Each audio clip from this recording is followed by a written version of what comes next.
to Power Perspectives podcast on Energy Central.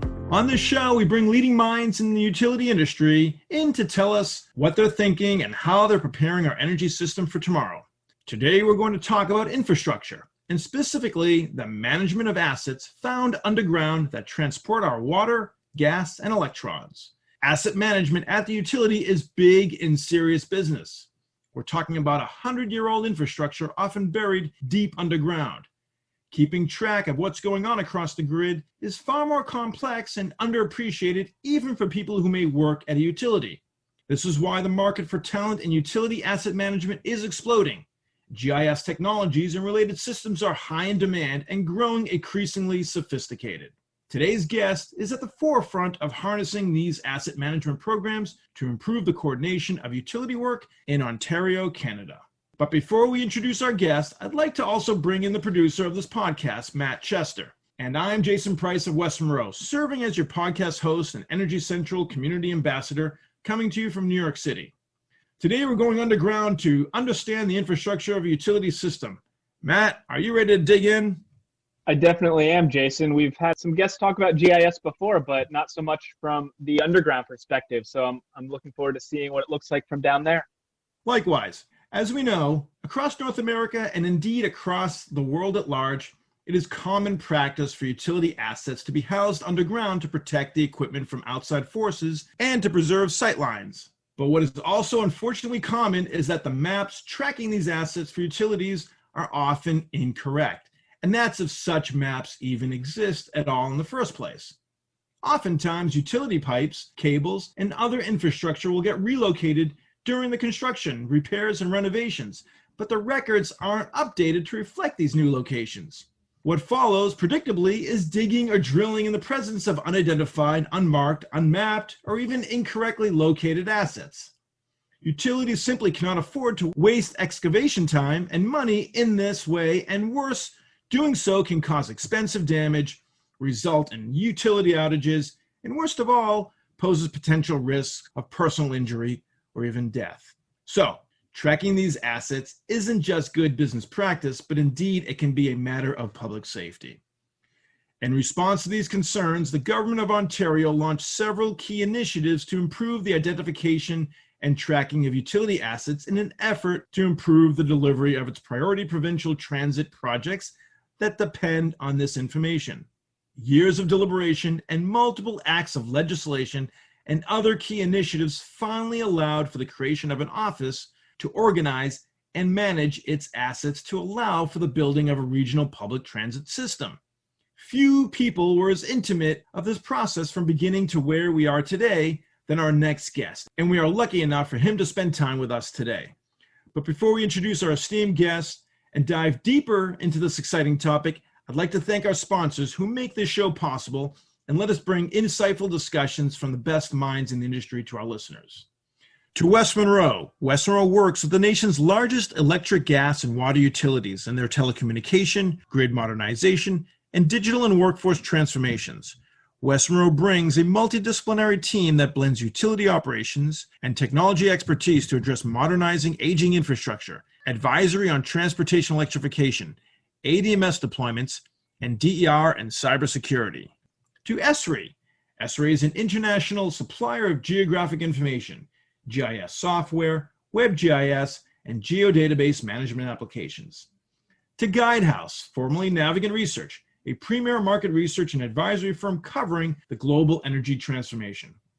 To Anterix. Anterix focuses on delivering transformative broadband that enables the modernization of critical infrastructure for the energy, transportation, logistics, and other sectors of our economy. And to Scott Madden. Scott Madden is a management consulting firm serving clients across the energy utility ecosystem. Areas of focus include transmission and distribution, the grid edge, generation, energy markets, rates and regulations, corporate sustainability, and corporate services. The firm helps clients develop and implement strategies, improve critical operations, reorganize departments and entire companies, and implement myriad initiatives. And now on today's guest, Gord Reynolds. Gord is currently the Vice President of Commercial Advisory and Strategy at Infrastructure Ontario, where he leads a variety of initiatives to improve utility coordination across Canada. Prior to this, Gord was the managing director of Capgemini's Canadian utilities practice and the global innovation leader for the power and utilities sector.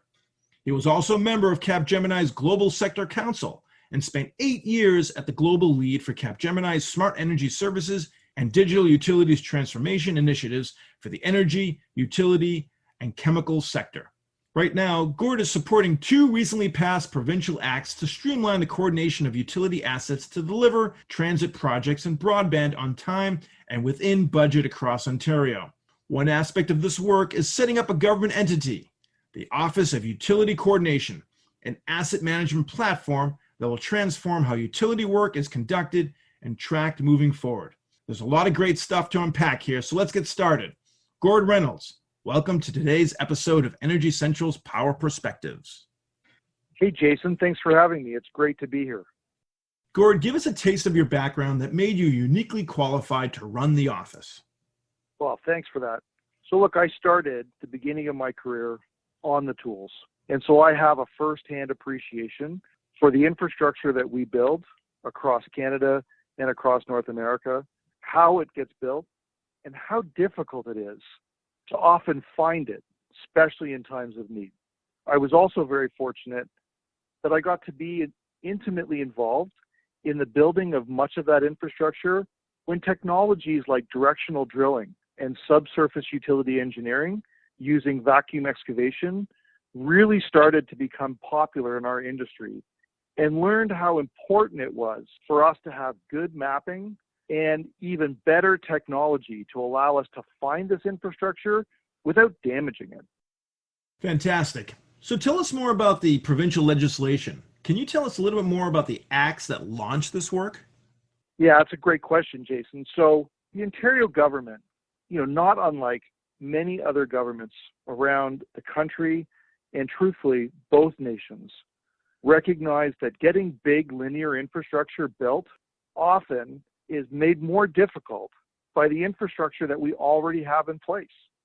So whether this be highways or whether this be public transit or broadband, all of the infrastructure that we have in place that we rely on today also makes it more difficult for the very same infrastructure that we need to improve or new infrastructure that we need to build. And so the Ontario government sought advice from industry on how best to work with industry to get these projects built more quickly with fewer issues. And they introduced the Building Transit Faster Act. I know it's a catchy name. We're not marketers, but we're really good at building big infrastructure projects. And this piece of legislation here in Ontario really critically deals with principally 5 issues that we face as an industry: developing and controlling corridors that we build in, the ability to enter lands, to assemble lands for building, and to deal with all of the municipal services and the right-of-ways that they occupy. But the 5th provision, and the one we want to talk about today, really our focus, is the coordination with utility companies that own this infrastructure that lights and heats and allows us to communicate with each other.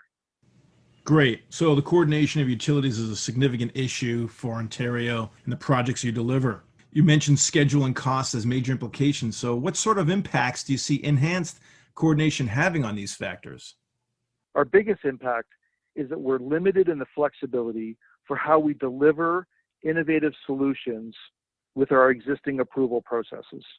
And the legislation allows us to work with our partners and empower them to provide us the key information that we need to identify this infrastructure and work with them to find it, to develop protective treatments for it, or to relocate it if need be, in a way so that it does not become a critical path item for the project and cause delays or drive additional processes that drive up cost or complexity needlessly. All right, but projects of this scale require a lot of coordination. So how are you bringing all these relevant parties together? And how are you ensuring compliance to new ways of working? And is there any conflict among the different stakeholder groups? So part of what we're doing that's a little bit different is that we're working as a coordination agency across literally hundreds of stakeholders in the landscape that we need to deal with. So we have municipalities, what we call upper and lower tier municipalities, so like regional governments or county governments. We have local municipalities who are closest to residents and taxpayers who want their critical services protected. We have utilities, large investor-owned utilities and small municipally owned utilities. We also have telecommunications companies and natural gas distributors. We have rail organizations and pipelines. And then, of course, we have all the organizations that are responsible for conservation and the protections of lands and the protection of indigenous people and their lands. And all of these stakeholders need to be brought together, and they need to all have the same information from which to make decisions. And it needs to be made available to them in a way where they can easily consume it and make good decisions.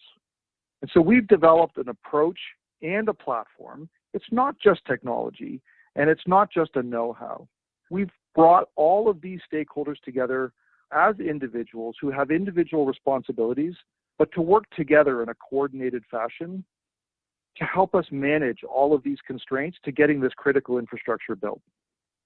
All right, and it's called the Office of Utility Coordination. So, I mean, for all our listeners who are south of the Canadian border, what is the equivalent office that comes close to what you're running? So look, this issue is not a new one.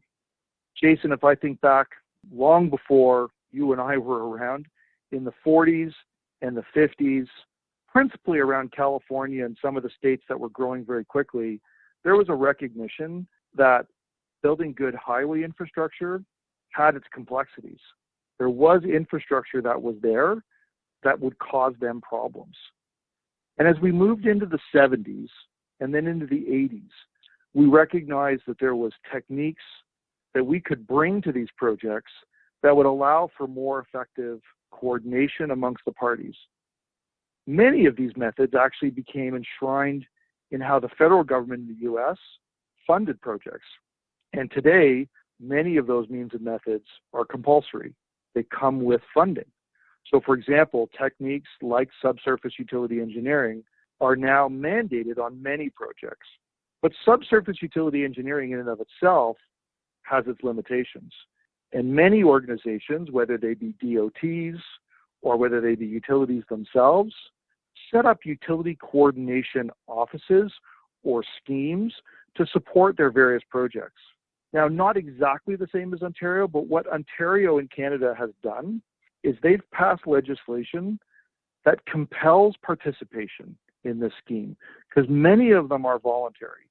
And many of them, while they have significant benefits or perhaps penalties for falling outside of the rules, the scheme that we've developed really incents cooperation. And of course, there are backstop measures to make sure that where we have bad actors, that there's means and methods for us to ensure good performance. But what we've seen in the year and a half that we've been at this with the Office of Utility Coordination is that infrastructure owners want to do the right thing. They recognize the importance of this infrastructure on the communities that they serve. And not unlike every state in the U.S. and every utility and every DOT, people start off with the best of intentions. But often, diverging interests or the complexities of our respective organizations prevent us from coordinating effectively. And so what the OUC or the Office of Utility Coordination is unique with is that it has legislation that backstops it, but is a central coordinating agency that has dedicated resources and dedicated tools, including an electronic spatial platform that allows us to collect and share data on not just the existing infrastructure, but all the planned infrastructure that we're going to build, whether they be tunnels or overhead guideways or subway infrastructure, so that everyone gets to see exactly what's happening at the same time. It's really like one version of truth through one window.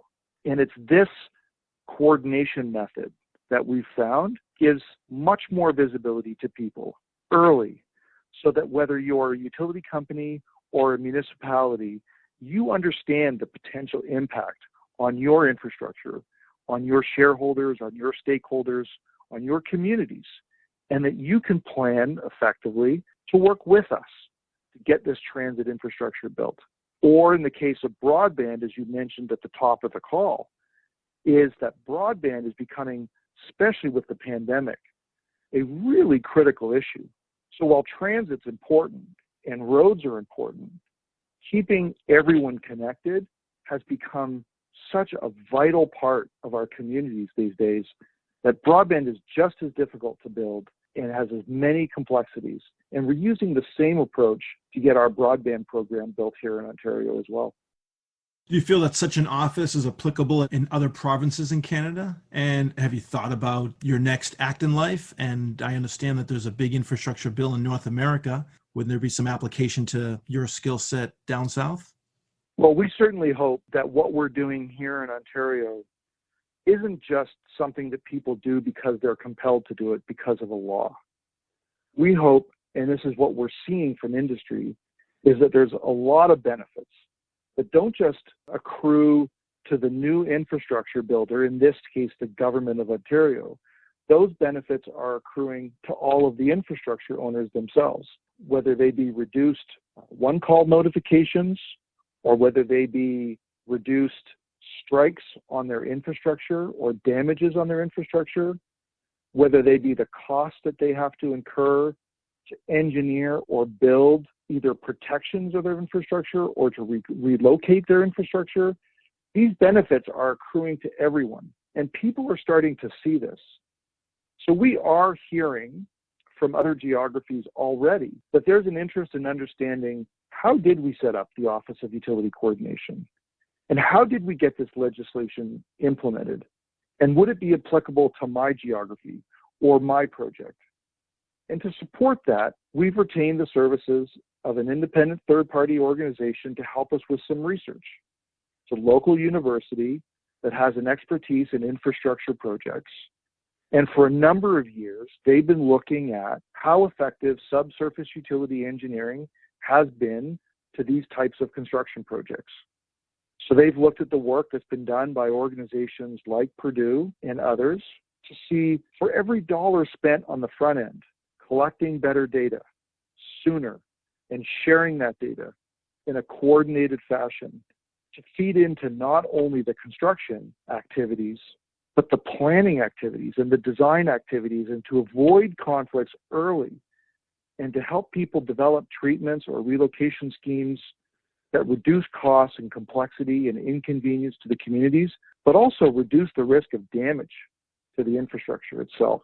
And that this research, which is both qualitative and quantitative, will allow us to support other geographies, not just in Canada. We've had inquiries from the United Kingdom and Australia, and of course the United States, where geographies are looking at the good work that they're doing to improve coordination amongst their critical stakeholders, but are interested to learn how they can improve on that. And so certainly we're eager to share those learned lessons and the work products that we've developed, because if the industry benefits from this as a whole, it isn't just about us compelling this.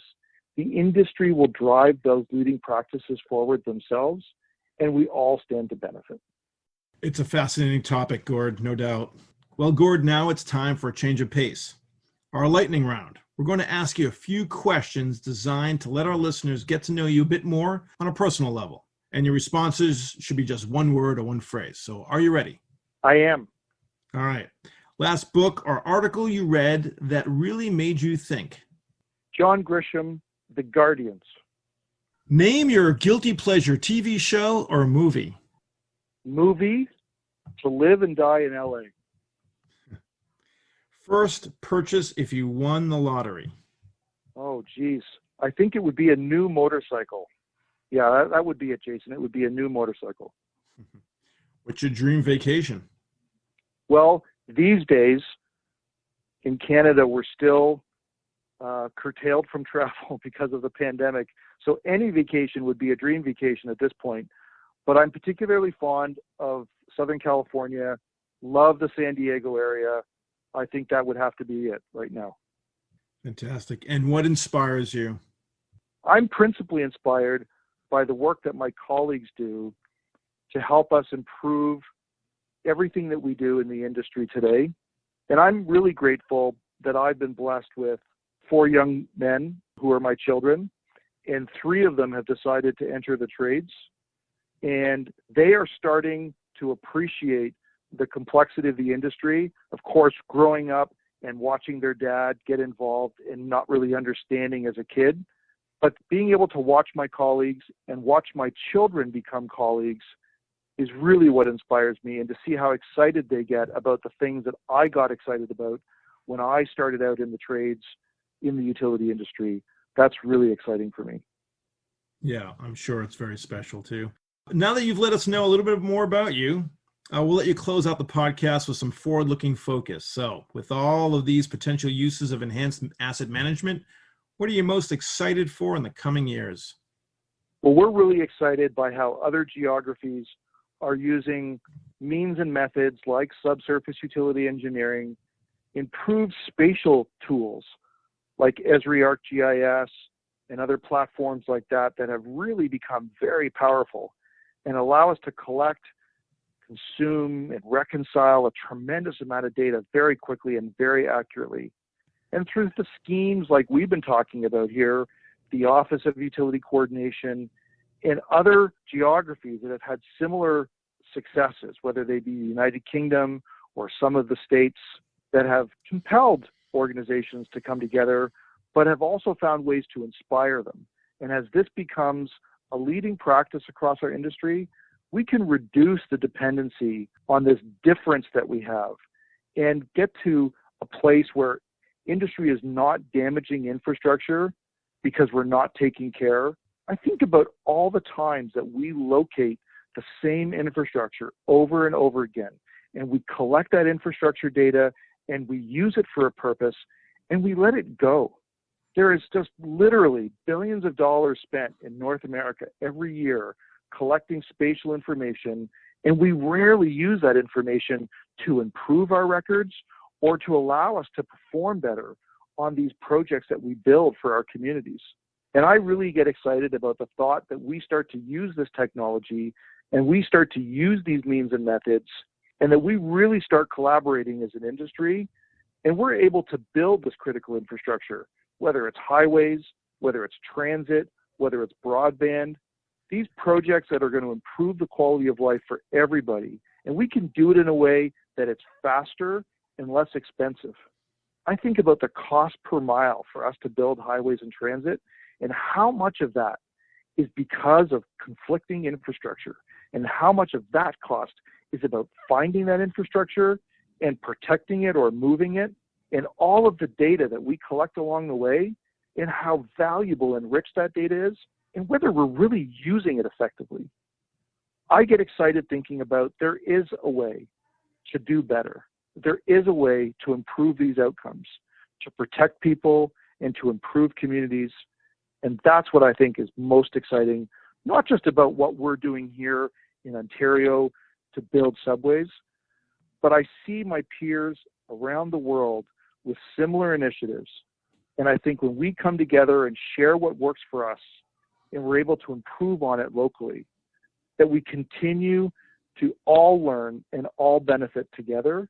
And we will get to a place where we can get out of this analog age that we're principally locked in this industry, and really take advantage of the digital age, as many other industries have. What's also exciting, Gord, is that we have an opportunity to speak with people like you who are boots on the ground, giving it to us in first person. So thank you so much for sharing this information with us. Unfortunately, we're out of time, but again, your insight is incredibly valuable, and I know that our listeners are going to appreciate every ounce of wisdom that you've shared with us today. So we'll be watching these exciting initiatives unfold, and are sure that in the coming years, we'll be hearing from other jurisdictions who have adopted some of the transformational thinking that you've shared with us. So again, thank you for joining us today. I've always wanted to say this, Jason. Long-time listener, first-time caller. Thanks for having me. Thank you. Once again, I'm your host, Jason Price. Plug in and stay fully charged in the discussion by hopping into the community at energycentral.com. And we'll see you next time at the Energy Central Power Perspectives podcast.